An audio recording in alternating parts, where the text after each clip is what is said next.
Buonasera a tutti. Oggi, venerdì 17 novembre, finalmente è arrivato il momento di stare a scuola per il CPA2, un appuntamento, anzi un doppio appuntamento organizzato già da tempo e quindi saluto con molto piacere i convenuti e l'organizzazione dello staff di Strangius, in particolare gli ospiti che sono Stefano Cafagnini, un scrittore presentato da Giuseppe Maniesi, che presenta il suo libro, e poi più tardi ci sarà Nino Mele, presentato dalla signora Claudia Zucchetti, quindi sarà il prossimo appuntamento. E quindi non vi trattengo oltre, buon lavoro, siamo grazie.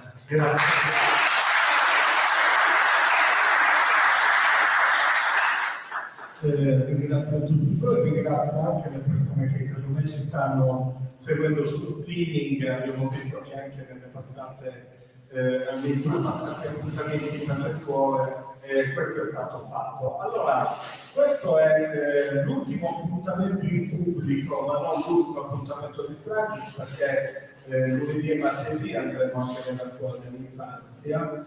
È un appuntamento, questo di Strangius a scuola, che abbiamo fatto per la prima volta. È la sesta edizione di Strangius, ma non avevamo mai dato l'opportunità alle scuole di lavorare autonomamente con noi per le presentazioni. Facevamo sempre a settembre, non c'era quasi mai l'opportunità. Quest'anno siamo partiti in tempo, abbiamo programmato a novembre e già da lunedì abbiamo avuto Alessandra Ballerini con l'istituto, con il triennio del Buonanotti, che è l'avvocato per intendere di Giulio Regeni, l'avvocato che fece la causa della Diaz, e siamo riusciti a creare questo rapporto con le scuole.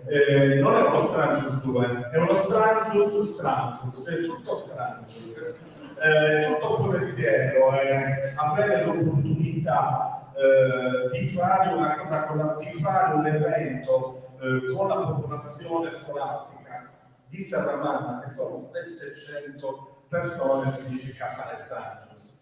Questa è l'ultima attività in pubblico, un doppio appuntamento. Iniziamo appunto con Stefano Cafagnini. Stefano Cafagnini è uno scrittore attivista, antifascista, si può dire, antimilitarista. Sì.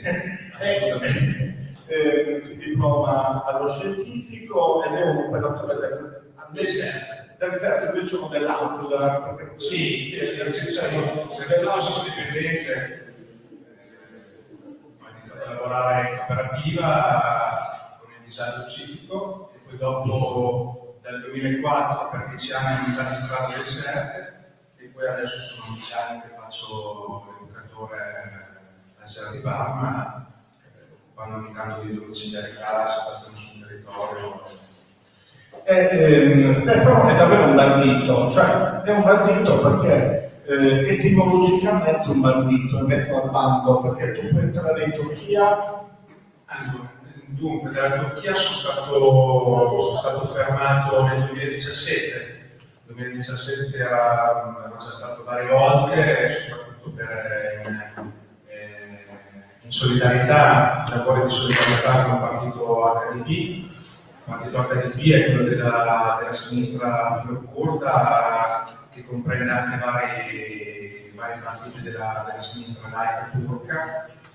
A marzo del 2017 dovevo raggiungere Diyarbakir per fare l'osservatorio internazionale durante le celebrazioni di quella che è la festa nazionale kurda, che non è riconosciuta dallo Stato turco.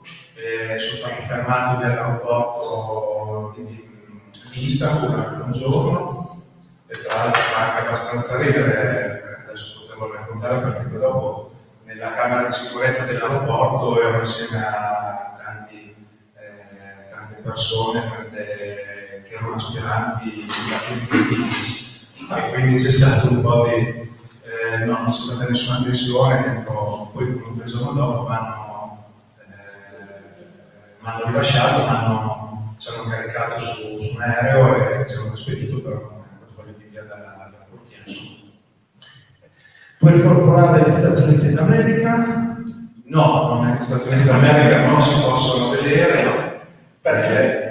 Nel 2018, a seguito di un viaggio in Centro America, poi dopo quando la stia vai a cercare, no? Forse un po' anche no. Comunque, il viaggio in Centro America, in contatto con delle associazioni che lavoravano con i gruppi che sono sul territorio di Salvador e Honduras, e soprattutto in Honduras, perché in Honduras c'è stato il colpo di Stato nel 2007. E quindi poi sono rimasto una settimana a Tegucigalpa, che è la capitale dell'Honduras, ho preso contatto, c'è stata poi una manifestazione antigovernativa, dove poi ci sono stati degli scontri alla fine della manifestazione, scontri che poi in realtà sono, per quello che è il contesto là, non erano neanche troppo pesanti. Purtroppo là le uccisioni e i rapimenti capitano in un momento separato dalle manifestazioni. Comunque poi il giorno dopo, qualche giorno dopo, per ripartire da San José in Costa Rica per tornare in Europa, è stato fermato dalla guardia frontaliera dell'aeroporto e lì mi avevano comunicato che ero sulla lista nera dell'NSA, National Security Agency, per capirci di Snowden, e quindi non potevo, mi era negato la possibilità anche solamente di sorvolare lo spazio aereo degli Stati Uniti. Sorvolare o passare di fianco. Infatti poi dopo gli operatori aeroportuali che avevo contattato nei giorni successivi mi hanno detto che nessuna compagnia mi avrebbe preso a bordo, perché in caso di momentaneo guasto, richiesta di atterraggio dell'aereo sul territorio statunitense, questo non sarebbe stato concesso per la mia presenza a bordo. Questo è una cosa che riguarda non solamente me, chiaramente riguarda tantissime altre persone che sono entrate in conflitto, seppur solamente a livello di idee, con il governo e il Dipartimento di Stato degli Stati Uniti.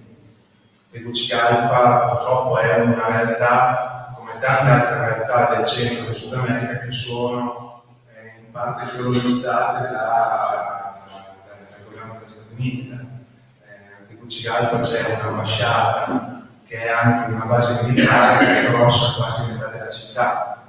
I livelli di repressione e di controllo sono molto molto elevati.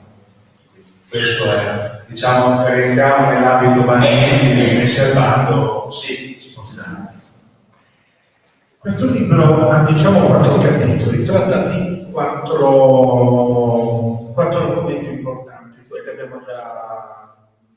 li abbiamo già introdotti, uno è Istanbul, uno è l'America Latina, uno è la città dove tu vivi, l'accento non è di Forni, è un accento emiliano e poi di Parma, e riguarda appunto Parma. L'altro invece è Genova. Partiamo da lì. Sì. Genova, io sono stato uno dei 25 del processo. Quando partono, dopo 3 giorni di Genova, chiaramente partono le inchieste sulle violenze della polizia. Sì, la piazza, poi viene fuori dopo il bolzamento, quello che è successo in piazza, chiaramente poi dopo la procura genovese inizia a lavorare anche nell'altro senso degli scontri di piazza, quindi ognuno qua si può fare la propria idea se è stata un'azione che è stata fatta per equilibrare un pochettino le due cose, le violenze brutali delle forze dell'ordine, coordinate da quella parte governativa che era presente nel centro di comando il venerdì, c'erano Fini e l'altro senatore di Alleanza Nazionale, adesso non mi ricordo il nome, che noi avevamo citato, tra l'altro come avvocato avevamo citato a giudizio nel processo, ma non sono mai stati ammessi come testimoni, chissà come mai.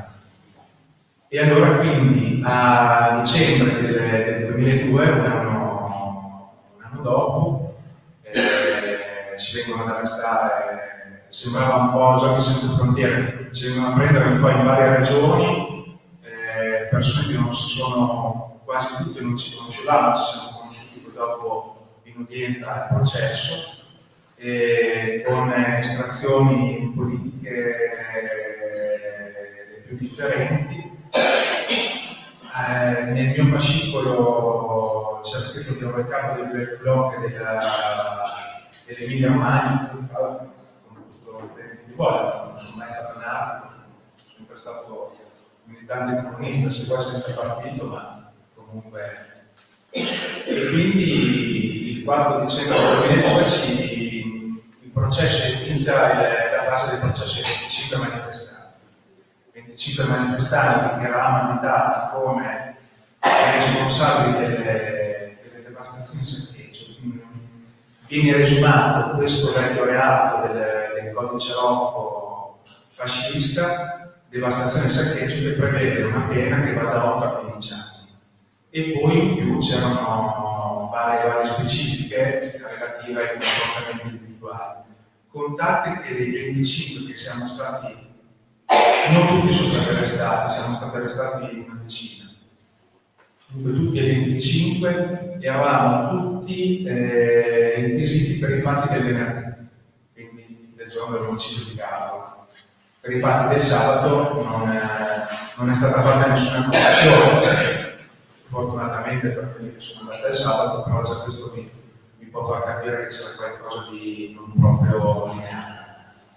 Allora, poi dopo inizia un percorso più individuale che collettivo, perché lì all'inizio del processo capiamo che c'è comunque un'onda dell'opinione pubblica che sta cercando comunque dei capi espiatori. La violenza, lo sconciato che era stato prodotto da quei 3 giorni di Genova doveva avere comunque una giustificazione anche nelle teste dei ben pensanti, sono molto diffuse, e quindi con un certo grado di incredulità troviamo che anche su un quotidiano come il Manifesto l'articolo contro noi manifestanti è molto duro e insomma sembrava già un'anticipazione di una futura condanna. Adesso io come voluto mi piace partire leggendo l'ultima pagina, quindi svegliamo subito chi è l'assassino. No, è un po' particolare, ma questo per dare un po' l'idea di quello che è stato quel giorno lì nella mia vita e anche nella vita di altre persone. Questo l'ho scritto a 20 anni, nel 2021, a 20 anni da... Si avvicina il tribunale di Genova, decidiamo di lavorare per produrre un documento video da proiettare in prossimità della ricorrenza. 20 anni fa avrei dormito poco stanotte, ero ancora un attivista una tantum, però si sentiva l'elettricità nell'aria dovuta alla bellezza delle idee e delle persone in movimento, e al rischio direttamente collegato alla concreta possibilità di cambiare il corso degli eventi. Il giorno prima avevo incontrato il mio amico Pietro sul ponte di mezzo, sedicente monarchico, più per spirito di contraddizione che per sentimenti. Si disse preoccupato per noi che saremmo andati, perché era convinzione diffusa che le forze dell'ordine avrebbero potuto sparare. Il giorno dopo tutto quello che successe nel pomeriggio, ripercorrendo con le mani per tornare alla macchina e provare a filarcela, raccogliemmo più di un bossolo di discreto calibro, di cui poi ci liberammo per paura dell'eventuale controllo. Avevano già sparato in alto e a un certo punto deciso di sparare più in basso. O forse era già tutto preordinato. Così io e altri entrammo nell'età del metallo, fredda, potente, pericolosa, ma la bellezza di quell'alba rimane incombustibile in una lotta che non si può fermare. Domani Carlo sarà con noi come sempre.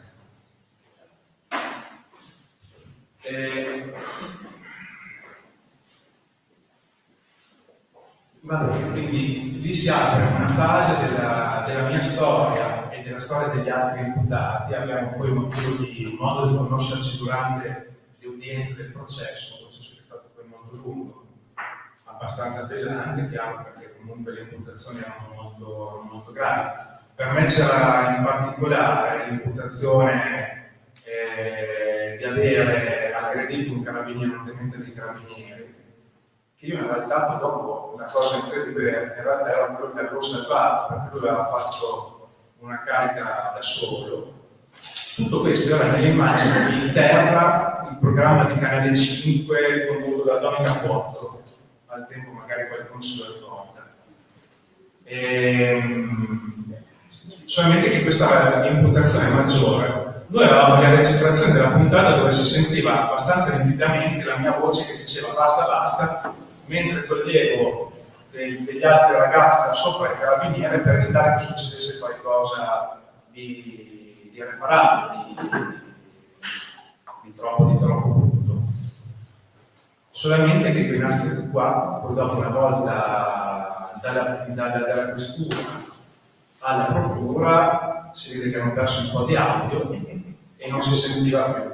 Anzi, questo qua poi dopo il PM ha continuato a sostenere per tutto il processo di primo grado e anche nella requisitoria del processo d'appello, perché è particolare questo, che non era basta quello che dicevo io, era bastati.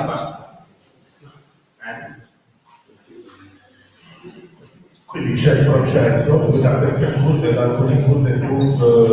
ma quando voi vi ritrovate, voi che ragionamenti fate su quello che era successo? Cioè, quali sono anche, come affrontate questo processo? Perché il processo qui arriva con gran parte delle soluzioni, le richieste di pena sono altissime, alcuni fanno neanche un anno, anche perché di fatto a te arrestano subito. Sì, a me mi arrestano subito, quindi lo faccio neanche un mese. Sì, le accuse sono molto gravi, quindi portano in carcere. Poi tra l'altro io non mi piace dire, cioè voglio essere onesto, in quel momento lì per me la lotta era comprendeva il carcere, cioè nel senso eravamo stati in giro tutto quell'anno lì dopo Genova che avevamo una rabbia dentro che era difficilmente gestibile. Non che facessimo della violenza gratuita, però si cercava comunque, a un certo punto sapevamo che saremmo andati allo scontro, perdendoci, mettendoci. Quindi a un certo punto, quando loro quella notte lì mi vengono a prendere a casa, mi portano giù dalle scale, io gli chiedo dove mi state portando, loro ti stiamo portando in carcere, sogghignando. E io lì per ho avuto un attimo, ok, qua inizia, avevo paura, perché è chiaro che non è... avevo molta paura, però comunque ho detto qua inizia un percorso di lotta che può essere un percorso di lotta rivoluzionario. Poi le valutazioni sono le valutazioni personali, familiari, le valutazioni di movimento con gli altri compagni con cui la Parma gestivamo il centro sociale, c'era paura, c'era sconcerto, si partiva da delle tesi alle volte campate per aria, delle altre. Poi comunque i movimenti in quegli anni lì, dopo gli arresti, contiamo che sono stati degli anni molto violenti, dove c'era una repressione quotidiana molto pesante. L'anno dopo a Parma hanno fatto un'inchiesta, il PM Giovannioli di Bologna ha fatto un'inchiesta per associazione sovversiva, avevano perquisito le case di 20-25 ragazzi che erano tra la minore e la maggiore età, tra i 17 e i 20 anni, che venivano lì al centro sociale, e in alcuni di questi erano entrati in casa con le pistole in pugno. Giravano anche discorsi un po' campati per aria, infatti quando in assemblea arrivava qualcuno c'erano anche degli infiltrati evidentemente, perché comunque lavoravano su quel piano lì. Adesso che il conflitto sociale è pari a zero o quasi, insomma, abbiamo visto anche dalle cose di questi giorni, insomma, di oggi, mi sembra che non sia andato molto bene, le rivendicazioni stesse non avevano una grande radicalità. Oggi come oggi per loro gestire le cose è molto più facile, quindi c'è meno bisogno di mostrare il lato puro cattivo della repressione. Quegli anni lì ci siamo passati, sono andati come andati. Qualcuno ha pagato pesantemente perché dei 25 che eravamo, una decina sono stati condannati a pene tra i 7 e i 13 anni. Per reati non contro la persona, reati contro il patrimonio o reati comunque di idee. Tu hai seguito il processo come è andato? Quali sono stati, perché poi voi siete arrivati anche in appello, e quindi quali sono stati tutti i passaggi di questo processo e che cosa ha portato poi il processo? Noi siamo letteratura autobiografica, quindi sulla tua biografia. Innanzitutto è stato un viaggio. È un libro anche di viaggio, leggeriamo un attimo è un libro anche di viaggio, è stato un viaggio nel senso che poi dopo, io sono stato uno di quelli che poi dopo è andato più spesso in Pienza, anche perché qua a Magema poi fortunatamente è anche abbastanza, non dico comoda, però si può fare. Al tempo il lavoro mi permetteva di modulare un pochettino l'orario, quindi 1 o 2 volte al mese riuscivo, il primo anno le udienze erano 6 alla settimana, quindi perché c'era tantissimo materiale audio-video. Il percorso è stato un percorso da una parte quasi anche, no, comunque sicuramente di apprendimento, perché comunque ho avuto modo di imparare le dinamiche di un processo penale. Di procedura è stata una laurea in procedura penale fatta sul campo. Dal punto di vista, la prima impressione è stato il fatto che eravamo stati mollati dal movimento e quindi dalla collettività che eravamo prima del 20 del 21 luglio 2001, eravamo ritornati ad essere singoli, e questo è stato sbattere la faccia su un bel numero. Poi dopo te ricostituisci, ti rimetti in assetto, i pensieri sono più vari, perché i pensieri sono quelli di una prevedibile condanna. Per un attimo ti viene da pensare provo a scappare via, abbastanza infattibile. Poi dici no, dici che non è quello la maniera in cui vuoi affrontare la vita e il tuo percorso. Hai anche altri pensieri ancora più brutti, perché è chiaro che comunque ogni tanto ti svegli di notte e il pensiero di tornare dentro non è assolutamente. Io sono stato dentro quasi un mese, poi dopo mi hanno rilasciato. È stato un mese abbastanza intenso, sono stato in carcere di Parma, che è un carcere di massima sicurezza.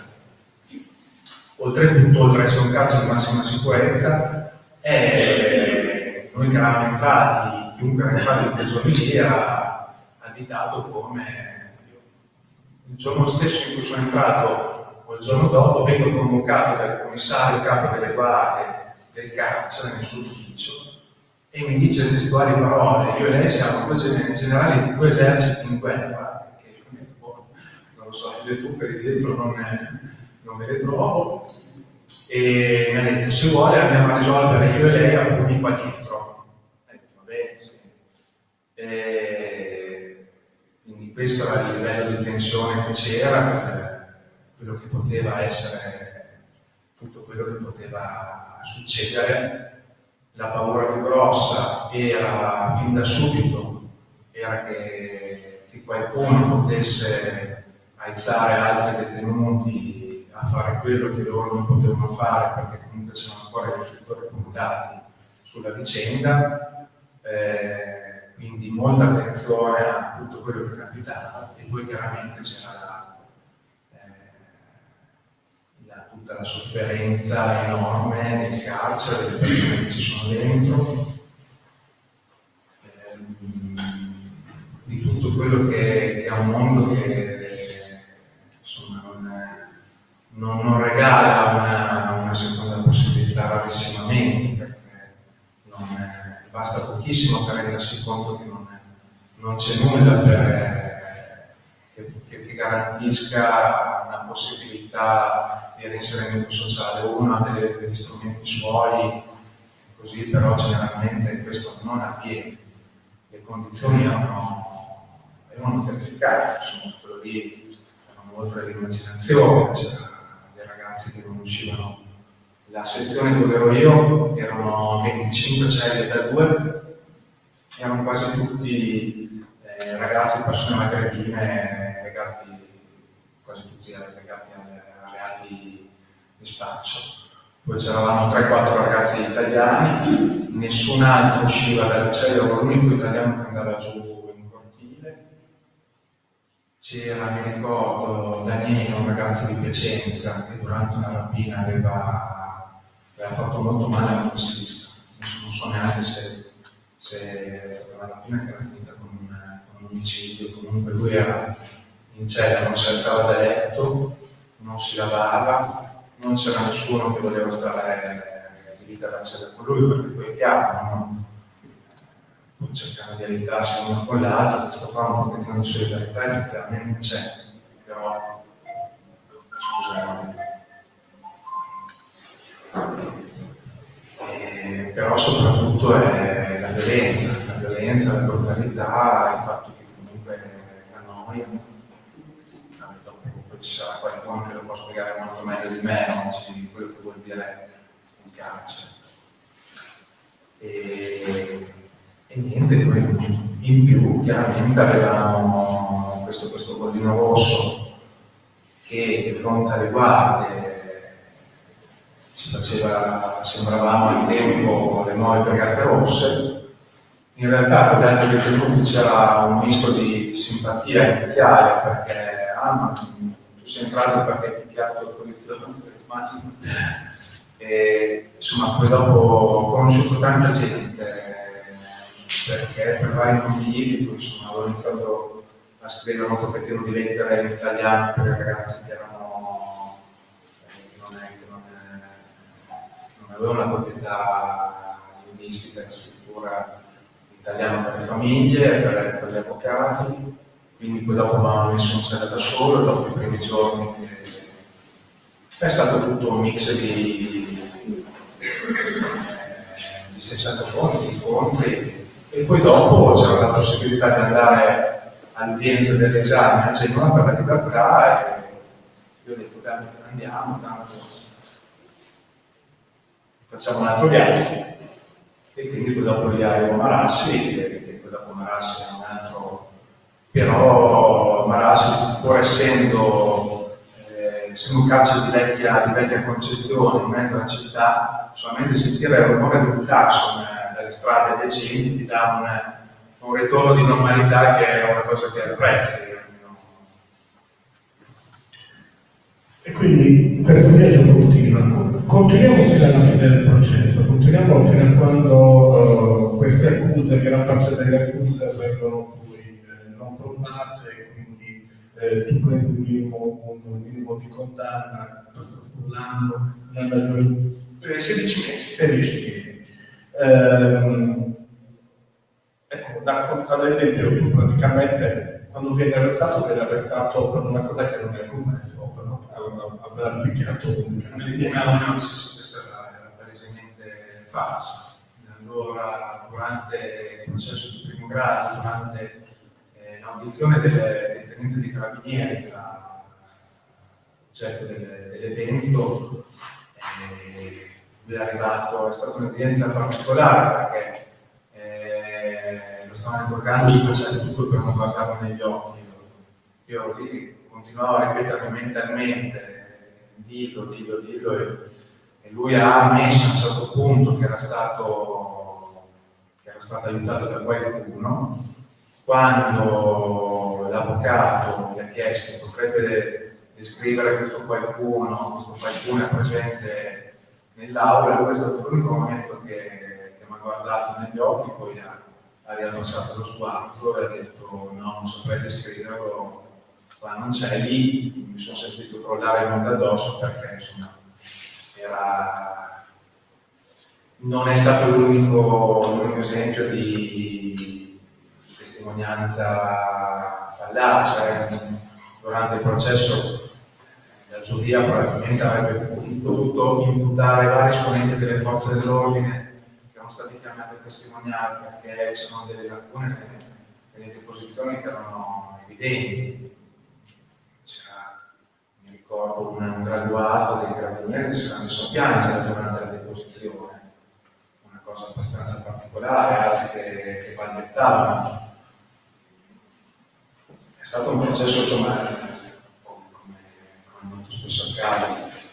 Sì, è stato un processo comunque di grande emotività, di sofferenza. Io sinceramente non sono mai stato, non è che per uno indossa la divisa del mio nemico, non è quello.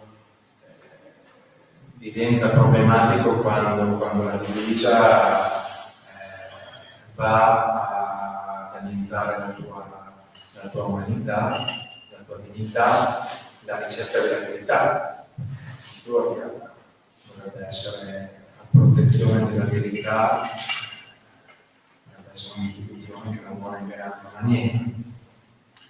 Allora, quindi il processo è stato. Quel processo abbiamo assistito in pochi degli imputati, perché poi c'era una larga parte di imputati che per motivi di distanza, di provenienza, nel senso c'erano anche due ragazze siciliane, quelli da Centro Italia, e altri che per convinzione avevano preferito non partecipare. Un po' per cretino, anche perché la stessa provenienza politica, l'area politica di provenienza, aveva già fatto dei passi in direzione di una gestione assieme allo Stato del conflitto sociale. Adesso le tute bianche di Casarini in particolare sono stati dei percorsi differenti, diciamo così. Per chiudere un po' questa cosa di Genova, ecco, voi siete andati a manifestare per un mondo migliore, perché reputavate che quello che i grandi otto decidevano c'era bisogno di manifestare per quello. Ecco, 20 anni dopo lo rifaresti, oppure 20 anni dopo quella manifestazione che voi avete fatto, come cosa vedi di quella manifestazione? Ecco, la rifaresti, pensi che sia stata una cosa giusta, pensi che non è servita a niente, ecco, che cosa pensi? Allora, rifarei sicuramente, rifarei tutto quello che è stato, perché poi fondamentalmente non penso di aver fatto. Non ho fatto male a nessuno, sono andato incontro alla repressione come pensavo che fosse giusto andare. Che abbia portato dei cambiamenti in positivo non lo so, questo è molto difficile, è un mondo che sta andando via, tutto quello che sta succedendo questi ultimi anni, adesso quello che sta succedendo in Palestina è aberrante, sconcertante, terrorizzante, però questo rimane sempre sulla scia di un pensiero. Le idee sono importanti, perché le idee si può morire, si muore, si può essere torturati, si viene torturati, le idee si uccidono e continuano a uccidere. Le idee sono sentimenti razionalizzati, si lotta anche solamente per i sentimenti. Le idee costituiscono per noi l'unica forma di salvezza e di resistenza che ci può essere per un futuro migliore per noi, per i nostri figli soprattutto, per un mondo senza guerre, per un mondo sostenibile per tutti, per un mondo senza morti in mare, per un mondo senza amore. Poi altre valutazioni, cioè, nessuno di noi avrebbe mai pensato a un'Europa insensibile come l'Europa che stiamo sperimentando in questi ultimi 2 anni. Sono sempre stato un sostenitore dell'Europa, nel senso perché meno dogane, meno frontiere c'erano e mi era sempre sembrato un percorso di civilizzazione estremo, civilizzazione e democratizzazione. In realtà le frontiere e i muri li abbiamo solamente spostati. Abbiamo spostato di qualche centinaia di chilometri e adesso sono muri e frontiere attorno ai quali la gente muore, non c'è rispetto, sensibilità neanche per i bambini. Oggi come oggi siamo arrivati a 5.000 bambini morti nei bombardamenti sulla stessa di Gaza. Le immagini non ce le fanno vedere, continuano. I telegiornali sono privi delle immagini di quello che succede dentro la striscia. È una cosa insostenibile. E anche i canali, le pagine web ai quali si fa riferimento adesso vengono chiuse. C'è una propaganda di guerra e una indirizzazione verso un pensiero unico senza possibilità di dibattito che non solo è preoccupante, è criminale. Grazie per la testimonianza. Continuiamo con questo viaggio, andiamo a Costantinopoli, cosa c'entra con la tua, direbbe un ex PM, che c'entra con il tuo essere antimilitarista, antifascista, andare a Istanbul, cosa c'entra? Perché vai e che cosa fai? Perché ti mandano anche via. Allora, Istanbul proviene, il viaggio per il 2013, la prima volta sono stato nel 2009. Nel 2002 avevamo conosciuto via il centro sociale, avevamo organizzato un incontro sul Kurdistan con 2 ragazzi, Serkan e Leila, che erano 2 rifugiati, 2 ragazze della mia età, erano arrivati in Italia tra il 98 e il 2000. Leila con una storia politica molto forte, era voluta scappare via perché la polizia le aveva dato l'ultimo messaggio, l'ultimo avvertimento. Quindi ci conosciamo, scopriamo che quei percorsi un po' per l'età, per tante cose, percorsi poi erano molto più simili di quello che sempre loro al tempo già parlavano bene italiano, molto più lei di lui, ma e quindi poi dopo nasce un'amicizia che c'è tuttora. Il Kurdistan, quello del PKK, era sempre stato comunque un argomento che arriva nei reportage, che una volta che aveva interessato, c'erano andati anche vari attivisti tedeschi, 2 ragazzi tedeschi avevano trovato la morte sulle montagne del Kurdistan iracheno alla fine degli anni 90.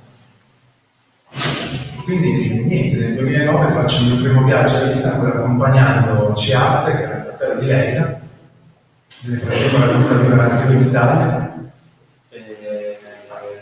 Andiamo giù, passiamo da Istanbul, la prima volta che vedo una città incredibile, ormai uno dei luoghi più belli che abbia mai visto. E poi andiamo verso Diyarbakir, che era la città, quella chiamata la capitale del Kurdistan turco, anche se chiaramente non era assolutamente riconosciuta come tale, dove nel carcere della tua città era rinchiuso uno dei fratelli di Ciate. Abbiamo giù la situazione chiaramente quella che ci si aspettava, la repressione. Dopo pochi giorni c'è una manifestazione su Istituto Alciadesi, che è il corso principale di Beyoğlu, della parte diciamo quella più occidentale di Istanbul. Una manifestazione delle madri degli scomparsi, desaparecidos turchi e curdi, i cui corpi erano stati poi dopo ritrovati nei pressi del carcere turche. Lei tra l'altro era dovuta scappare dalla Turchia prima proprio perché lavorava con dei documentari su quell'armamento qua. E la manifestazione delle donne, di queste donne, che erano sui cartelli in questo corso principale della città, dopo pochi minuti viene interrotto dall'arrivo della polizia antisommossa, impugnando non erano dei matrenelli, erano delle sbarre di metallo, che erano veramente intimano al megafono, dentro un minuto si sarebbe dovuto sciogliere la manifestazione, altrimenti, quindi insomma l'impatto era chiaramente quello di un paese dove la vita conta molto molto poco, anzi. E quindi poi dopo nel 2013 durante il periodo delle rivolte arabe inizia anche la rivolta di Piazza Taksim a Istanbul. Cihat era tornato in Turchia in quel periodo lì, c'erano degli altri attivisti del suo gruppo, io li raggiungo, c'erano anche degli altri ragazzi, dei reporter italiani di Parma, e niente, quindi poi dopo una situazione di movimento, di libertà, di democraticità. La piazza è stata occupata per una decina di giorni. Tutti i giorni c'erano incontri, dibattiti, concerti, c'era la possibilità anche per le famiglie dei quartieri più poveri di Istanbul di passare, di avere un rimando di una società più giusta, comunque più inclusiva. C'erano movimenti LGBT. Al tempo, adesso non so un bel tempo, la polizia usciva e nei raid uccidevano tantissimi omosessuali. Era una situazione, quindi il secondo e il terzo giorno che eravamo lì a Istanbul arriva un corteo di ragazzi transessuali che entrano dentro la piazza dopo un primo momento di smarrimento. Chiedo una cortesia, casomai spegniamo o mettiamo silenzio, spegniamo il cellulare, che mi sembra il caso. Grazie. E quindi c'erano anche queste rivendicazioni, delle rivendicazioni oltre che politiche, sociali, liberali. Poi dopo a un certo punto la polizia decide di intervenire in maniera drastica, come era stato quel giorno lì, sono stati una ventina di morti, che ripeto per la Turchia poi sono delle cifre che erano anche abbastanza basse. C'è stata tanta gente che ci ha rimesso la vista da un occhio perché sparavano questi proiettili aggressivi di gomma, anche a me mi hanno spacciato qua sopra l'occhio sinistro e tantissimi arresti, io fortunatamente poi sono riuscito a rientrare in Italia dopo qualche giorno. E comunque insomma la situazione è stata un punto di svolta purtroppo quello per i movimenti laici Contate che nel 2013, questa è la cosa più interessante, durante gli esitari, che quando la polizia attaccava urlava una frase che infatti dopo questa frase ripetutamente ho chiesto ai ragazzi, agli altri ragazzi che conoscevo cosa volesse dire, ed era una frase che era tipo maledetti laici. Perché era già in atto da parecchio tempo il cambio. La Turchia è sempre stata una dittatura, ci sono sempre succedute dittature militari ma laiche. Con l'arrivo di Erdogan al potere, Erdogan è stato molto bravo perché ha fatto un lavoro sotterraneo dove di islamizzazione, ma l'islamizzazione quella radicale, quella più destra, non è quella contro l'Islam in generale, non è, ma quella più destra, più radicale, più estrema, dentro le istituzioni, soprattutto dentro la polizia e dentro le polizie locali. L'esercito è quello che è sempre stato un pochettino più immune da questo. E quindi c'erano già i segni di quello che poi dopo sarebbe stato lo Stato islamico. Lo Stato islamico di ISIS, Daesh, come lo vogliamo chiamare, ha la sua base di reclutamento in realtà a Istanbul. È una creazione dei servizi segreti pur occidentali e israeliano, questo non ce lo dobbiamo mai scordare, ed ha la sua base di reclutamento più grossa in questa moschea a nord della Istanbul, nella parte occidentale. Questo è un dato abbastanza risaputo dalle autorità, non viene diffuso, viene tenuto, è stato tenuto adesso poi dopo dell'ISIS si importa poco o niente più a nessuno per vari motivi, c'è ancora, soprattutto in tante parti dell'Africa, ma sono conflitti minori che non le morti sono vere, ma sono morti di serie piccole. Grazie Stefano. Sono passati 45 minuti, davvero velocissimo. Lo ringrazierei prima di passare alle vostre domande a Stefano Caffardini. Grazie.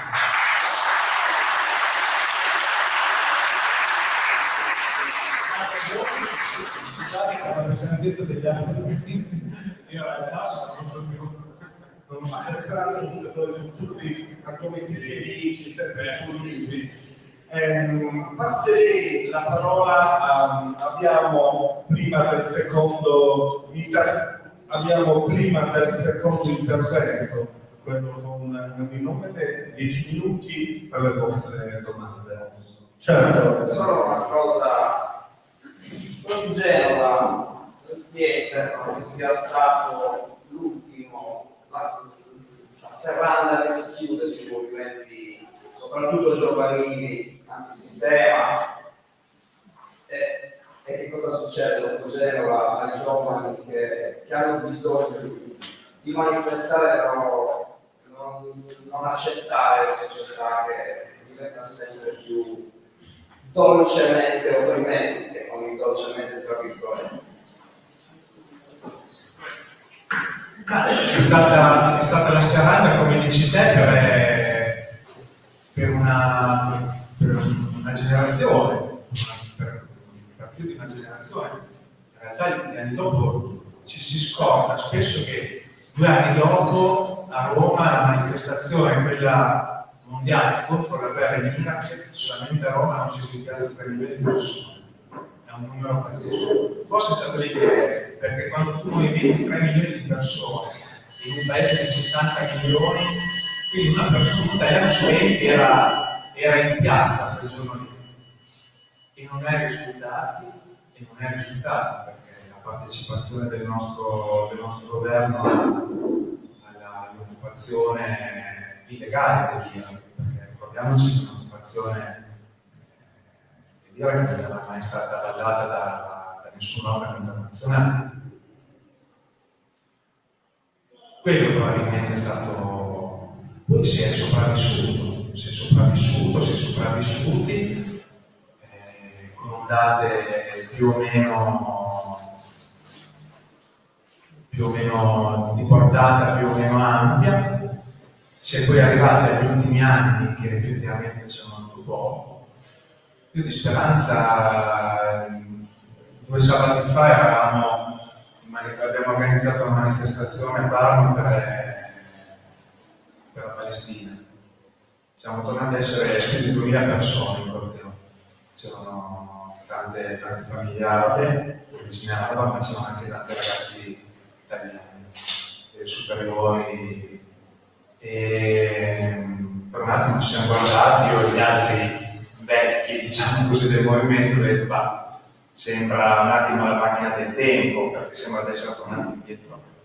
Quindi un po' di speranza c'è, insomma, poi dopo è chiaro che anche si cerca di lavorare su più piani, comunque il confronto, il dibattito, cioè essere qua a Saramana per me oggi è una cosa incredibile, vedere persone con cui non ci siamo mai conosciuti prima, che però poi è chiaro che non sono io, non è che il Provà che può cambiare le cose, non è siamo tutti noi che dobbiamo avere la forza e la capacità di lavorare in comunione con gli altri. Sabato scorso, sempre per la Palestina, abbiamo organizzato una pasta asciuttata. Noi facciamo la pasta asciuttata antifascista, quella del 25 luglio dei Fratelli Certi, la facciamo tutte le estati in una piazza, in piazzale Picelli a Parma. Picelli era il comandante delle barricate di Parma del 1922, barricate contro il fascismo. È una piazza molto bella, noi ci appoggiamo un circolo arci vicino che ci dà la cucina, e tutti gli anni mettiamo a tavola per 500-600 persone gratis a offerta, e l'abbiamo fatto 10 giorni fa, una settimana fa per la Palestina, nonostante il freddo, c'erano 4-5 gradi, comunque sono venute più di 300 persone. È stato lavorare manualmente con i ragazzi giovani, è stato quello che ha permesso che permette di instaurare rapporti di fiducia, di conoscenza, di fiducia reciproca, che sono quelli che possono fare il salto di qualità in qualsiasi idea tu voglia mettere in azione. Il lavoro è molto importante, il lavoro in cooperazione è molto importante, che sia cucinare, che sia andare a prendere dei tavoli, scaricarli, che sia andare a preparare un po' l'elettrogeno, far partire le luci. Sono dei ragazzi, sono dei momenti che costituiscono radici solide questi. Qualche altra. Prima con Stefano ho avuto il piacere di parlare e poi sentendo il discorso che hai fatto tu, abbiamo parlato del pensiero unico che sta diventando sempre più forte nel corso degli anni,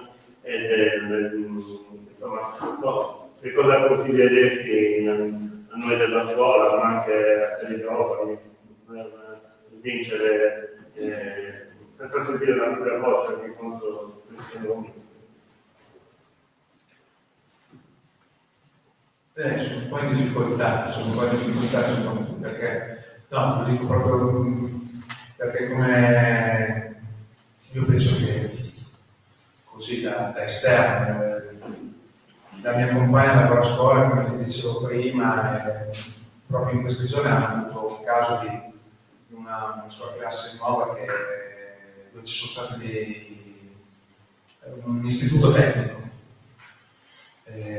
dove ci sono state situazioni di bullismo, ma delle situazioni di bullismo che non sono state avvisate dal corpo docente, e delle situazioni di bullismo che sembra che abbiano coinvolto un pochettino tutta la classe, non che tutta la classe facesse atti prevaricatori verso quei due ragazzi qua, ma che comunque nessuno si fosse posizionato in maniera trasversale, avesse provato a tirare fuori la cosa e impedire la cosa. Io penso che l'aiuto, che oltre allo svolgere il proprio compito didattico in una maniera migliore, e quindi anche avere io faccio il mio lavoro di educatore, che poi mi piace anche poco come teatro, mi piace io definirmi un operatore. Ogni tanto sono dovuto andare, io e il mio gruppo di lavoro, siamo andati oltre quello che era il nostro mandato, abbiamo rischiato, ci siamo presi delle responsabilità. È chiaro che sto parlando di ragazzi gravati da tossicodipendenza, situazioni molto, molto forti, ma comunque a scuola sappiamo tutti che ci possono essere delle situazioni gravose altrettanto, magari di natura differente ma altrettanto gravose. Il fatto di metterci qualcosa di più di umano, di fare delle scelte, di prenderci delle responsabilità che vanno anche un pochino oltre il nostro il nostro mandato istituzionale, secondo me potrebbe essere una prima cosa. E poi l'altra è quella di dare degli stimoli. Su questo mi associo al tuo lavoro, anche se non è proprio lo stesso, però comunque è quello di dare degli stimoli perché i ragazzi abbiano la possibilità di accedere a dei percorsi di consapevolezza, di autonomia, che sia un'autonomia delle idee, un'autonomia attiva.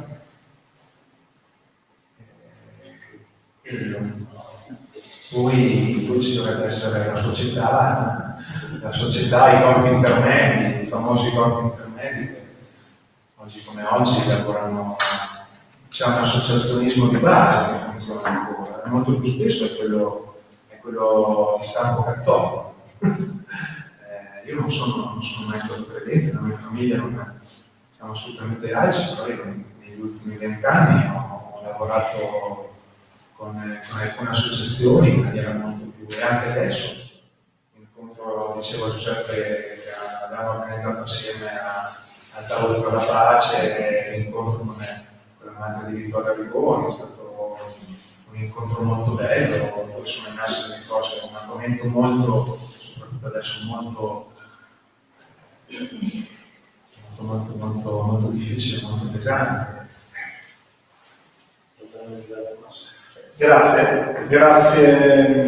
Grazie Stefano, grazie a voi. Abbiamo 5 minuti per il cambio dei relatori. Chi vuole poi approfondire la conoscenza del viaggio e dell'autobiografia e della vita anche di Stefano, c'è il vendita il libro che tra l'altro lui oggi dà 10 euro proprio. No, 10 euro per no, sarebbero troppi.